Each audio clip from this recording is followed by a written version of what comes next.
السلام عليكم، ازيكم يا حبايبي؟ عاملين ايه؟ يا رب تكونوا بخير. اللهم صل وسلم وبارك على حبيبي وشفيعي محمد. عايزه اقول لكم بقى كل سنه وانتم طيبين. والشقه بقى عذبتني، علشان بقى ايه، علشان انضفها.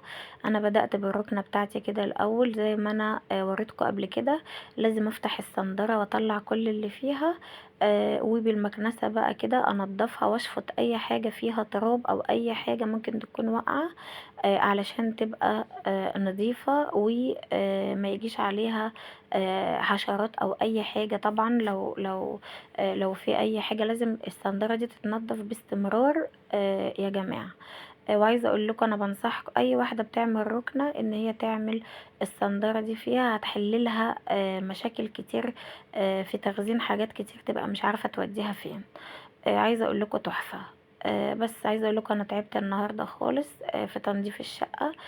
خدت مني وقت كبير. وعايزه اقول لكم انا بقالي فتره، يعني كام يوم بقى، انتوا عارفين، يوم للستاير، يوم اللي مش عارفه ايه، ننقع مفارش مش عارف ايه. ده كان الفينش، يعني انا بصور لكم الفينش كده. بس بعد كده انا زي ما بقول لكم انا بحب قبل ما بمسح لازم اكنس الشقه كلها كده بالمكنسه قبل ما ايه بمسح.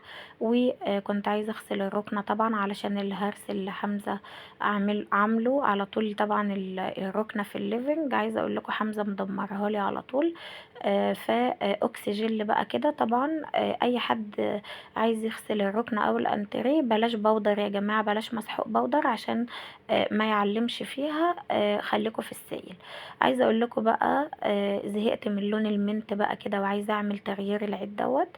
فجبت الحافظه بتاعتي دي بقى وحطيتها على السجاده. قلت اعمل ايه، ادخل الكافيهات كده في الموضوع علشان نعمل لوك جديد كده العيد ده.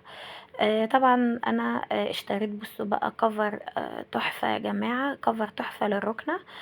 كافيه. طبعا ما جبتش منت طبعا لان انا عايزة احس بتغيير، والمنت على المنت مش هيبقى حلو يعني. فانا استغليت بقى، عارفين الركنة الذهبي اللي في الركنة ده، فروحت بقى جبت الكفر الكافيه ده. وعايزة اقول لكم يعني هيعجبكم قوي، دبل فيس كمان، ودي المناديل بتاعته.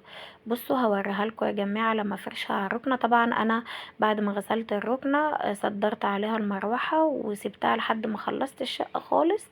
ونشفت بقت تمام. وبعد كده علشان ما ينفعش طبعا نفرش الكفر عليها وهي مبلولة، هيبقى في كمكمة ومش حلو. بس بقى عايزة اقول لكم الجمال. ايه رأيكم في اللون الكافيه التحفة ده؟ فعلا عايزة احس باختلاف. وبرده المنت مع الكافيه، بصوا وتحسوا ان الحرف بتاع الكفر ماشي مع الذهبي اللي في الركنة ايه بالظبط. يعني عايزة اقول لكم كده حاجة حكاية. كده كنت قبل ما ايه بقى ما احط عليها بقى المخدات. وكده بصوا بقى، بصوا المناديل عاملة ازاي، وبصوا برضو الحافظة الكافيه دي مع البني ماشية قوي معاها. عايزة اقول لكم حسيت باختلاف صحيح يعني. بصوا بقى الكفرين دول، انا عندي مخدتين كده كنت ملهمش كفرات، فجبت لهم الكفرين الشعر دول اهم.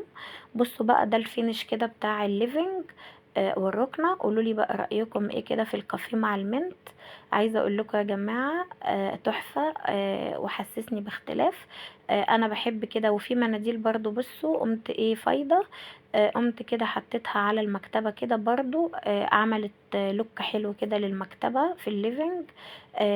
وماشية بقى مع ايه، مع الركنة. عايزه اقول لكم الليفنج بقى حكايه زي ما انتم شايفين. لازم من وقت للتاني. والكفر ده كمان هيحمي لي الركنه من اللي طبعا قاعدين عليها على طول، قاعدين بنتفرج على التلفزيون، اي حاجه بتبقى في الليفنج وحمزه بقى. فمن ناحيه احس بتغيير ولوك جديد، ومن ناحيه تانية هيحافظ لي عليها. طبعا الكفر هيحافظ على الركنه. بص بقى وريتكم ده الفينش بتاع الشقه برضو. خلصته بقى كده بعد المسح والفرش. انا ما طولتش عليكم، انا اوريكم كده لمسات والفينش كده ايه على طول. في حاجات من الزينة شلتها، وحاجات والله لسه ما عرفتش اشيلها، عالية عليا قوي. لسه بقى عايزة ابقى ايه ابقى اشيلها. وما تنسوش اللايك والاشتراك في القناة. باي باي.